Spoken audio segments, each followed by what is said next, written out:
Uma menina sabe que tem um relacionamento doentio com um rapaz. Aquele rapaz não faz bem a ela. Ele traz uma carga negativa para ela demais. Ele a deprime, ele a joga para baixo o tempo todo. E ela não consegue romper aquele relacionamento. Por quê? Porque ela tem medo de perder aquele rapaz. Ela tem medo de perder o pouco da satisfação que representa estar com ele. Isso é uma dependência, né? A dependência é quando você não é capaz de equacionar o tanto de prejuízo que você está tomando ao ficar ao lado daquela pessoa. Então, geralmente, tem essas dependências afetivas, partem para um autodesprezo, uma relação doentia, gera muito isso. A pessoa se despreza, ela se acha pior, e por isso ela tem tanto ciúme, por isso ela tem tanta posse. O relacionamento deixa de fazer bem, por quê? Porque vira uma espécie de neurose. Ao invés de fazer feliz, aquele relacionamento só traz aborrecimentos. Uma vigilância 24 horas, né? Como se o outro fosse um objeto a ser vigiado o tempo todo, como se ele fosse um animal que precisa de coleira. Você percebe que o relacionamento está sendo doentio pelos sintomas.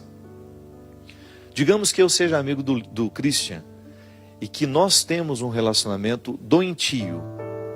A nossa amizade não passa pelos vínculos da construção, da fraternidade, da solidariedade. Digamos que nós sejamos amigos e que nós somos dependentes um do outro e que nós vivemos um com o outro uma espécie de disputa. Então, sempre que eu puder alfinetar o Christian, eu vou alfinetar. Sempre que eu puder desprezá-lo publicamente, eu vou desprezar. Aí depois eu vou, corro, peço perdão, faço isso, faço aquilo. Mas depois, logo em seguida, volto a fazer o mesmo. Veja bem, eu acabo tendo um relacionamento doentio e começo a fazer mal com esse amor que eu digo sentir pelo meu amigo Christian. Quando a gente não tem condições de quebrar o vínculo, a gente precisa de ajuda. Quando a gente não tem coragem de assumir o sofrimento que vai ser causado por aquele rompimento, que essa dependência me faz querer ter o Cristo perto de mim o tempo todo. Mas como é uma relação doentia, ela não é positiva. Então a gente vai ficar o tempo todo vivendo, se alfinetando, se machucando, porque nos falta a clareza para administrar essa dependência do jeito certo, colocar o pingo nos is e a gente poder viver as nossas individualidades e depois a gente se partilhar na amizade. O relacionamento, minha gente, ele só é positivo quando as partes se pertencem e depois elas se distribuem. Quando eu sou dono de mim, Christian é dono dele, e quando nós nos encontramos, nós nos doamos num relacionamento de amizade. Às vezes, as doenças mentais, elas começam assim, em relacionamentos doentios, em perda de pertença.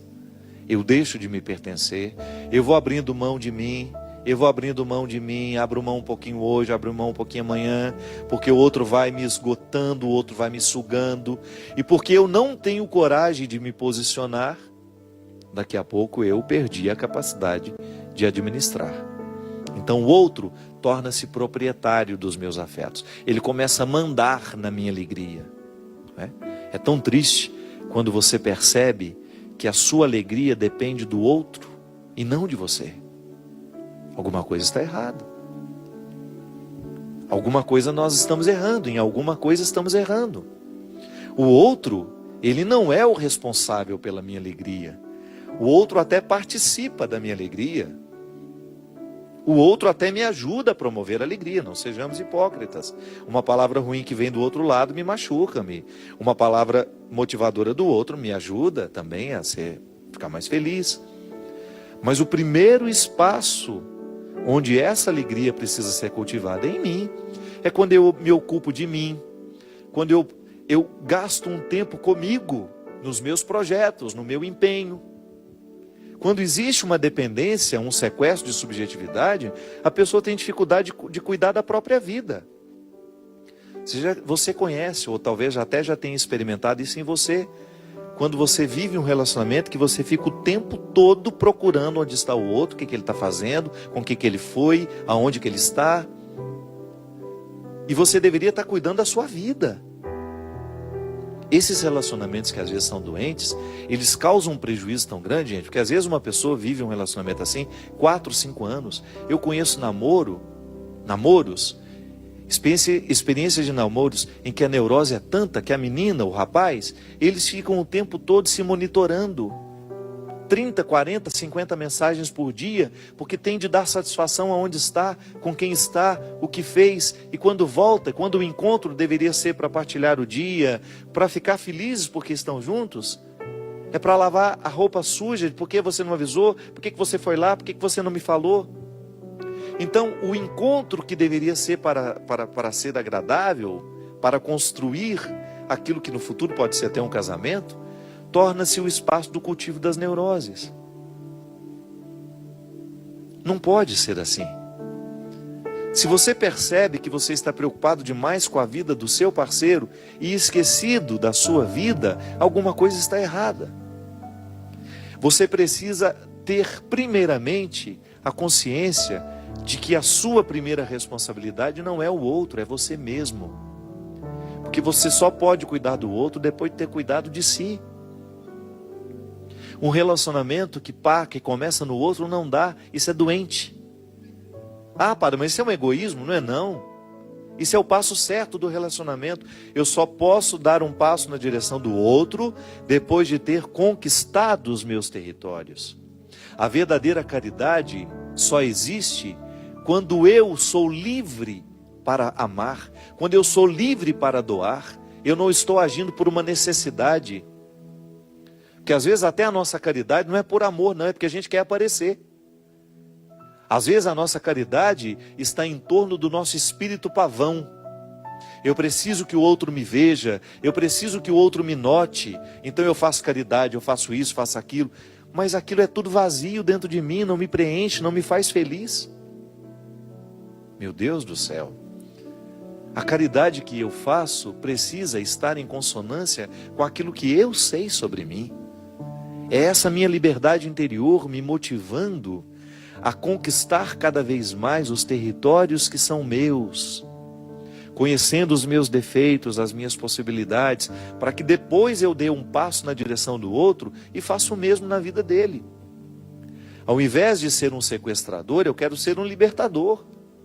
Eu não quero estabelecer relacionamentos de amizade em que eu faço um papel de sequestrado ou de sequestrador. Só tem sentido a gente estabelecer relacionamentos se for para a gente ajudar o outro a fazer a conquista dessa liberdade interior. É aquilo que a gente fala, né? A gente precisa de ter amigos que nos façam amigos de Jesus. Aprendi com a minha amiga Marina Patrus, lá em Belo Horizonte. Uma frase simples. É verdade. Eu preciso ter vínculos com pessoas que vão me motivar a viver essa liberdade interior. Ah, se quiser me perder, é começar a colocar uma amarrinha aqui no meu pé. Saio fora, vou longe, vou embora. Você sabe por quê? Eu levei muito tempo para compreender o processo da liberdade. Você acha que eu vou dar passos para trás na direção contrária da liberdade que Deus quer para mim? Não posso, eu não posso permitir isso. Sabe por quê? Eu estou pecando contra a minha conversão. Qual é a minha conversão? Qual é o processo que Deus quer realizar em mim? É me fazer ser livre. Se eu aceito viver um relacionamento que me aprisiona, que me poda das minhas possibilidades, que me priva de chegar ao que Deus quer de mim, esse relacionamento é diabólico. Ainda que ele pareça santinho, ainda que ele pareça bonitinho. Mãe pode fazer isso com a gente. Você quer um amor mais sagrado que de mãe? E mãe, se não cuida, sequestra sim a subjetividade do filho. Quando ela impõe a ele que ela quer que ele faça isso, que ele faça aquilo. Quando ela não é capaz de compreender o outro como alguém totalmente outro. O meu filho não é uma extensão dos meus desejos. Isso é muito cruel. Eu fazer o meu filho a extensão dos meus desejos. Ah, então eu não fui pianista, o meu filho vai ser. Mesmo que ele não tenha vocação para isso, o pobre do menino vai ficar lá dia e noite em cima de um piano, aprendendo um instrumento que ele não gosta, porque a mãe quer que ele aprenda. Não. O amor é, antes de tudo, a investigação das possibilidades que o outro tem. Aí eu entro ali para promover. Se eu posso entrar na sua vida para lhe ajudar a alcançar a sua melhor parte, eu sou bem-vindo. Agora, se eu entrar na sua vida para lhe privar de chegar na sua melhor parte, eu não faço nenhuma diferença. Eu posso perfeitamente ficar de fora. Se for para estabelecer um vínculo de amizade, de namoro, de casamento, que seja com alguém que esteja interessado com a sua libertação. Porque senão, cuidado, esse amor pode ser um cativeiro. Olha, eu vou te falar uma coisa. Se você não leu esse livro, por gentileza, permita-se. Algumas pessoas acham que o livro é um pouquinho complicado nas primeiras páginas. Não é não. É muitas vezes a gente precisa vencer a preguiça. Se você tiver a oportunidade de ler esse livro, leia. Porque é impressionante como a leitura desse livro desperta em nós a consciência de que nós vivemos amarras. Volto a dizer. Às vezes nós não estamos percebendo que estamos amarrados. É porque a gente acostumou com o cativeiro. No sequestro é assim. Chega um momento, depois de muito tempo de sequestro, a gente começa até a ficar amigo do sequestrador. O sequestro do corpo é assim. Você já observou? Já ouviu o testemunho de quem foi sequestrado? Depois de um tempo de sequestro, fica amigo do sequestrador, por uma questão de sobrevivência. Às vezes nós estamos assim dentro de casa, marido e mulher, mãe e filho, amigos. Um bando de gente sequestrada que é incapaz de provocar, de dar um grito de alforria e falar, olha, chega, eu não quero viver essa escravidão. Se for para permanecer ao meu lado, se é para estar aqui ao meu lado, que seja para me ajudar a fazer o que Deus quer fazer em mim. Por favor, não venha ser um empecilho para a ação de Deus na minha vida. Isso, minha gente, é uma palavra que pode parecer dura e é necessária nos nossos dias. Precisamos ter coragem de delimitar o território e falar, olha, aqui, se quiser entrar, tira as sandálias dos pés, que meu coração é um solo sagrado.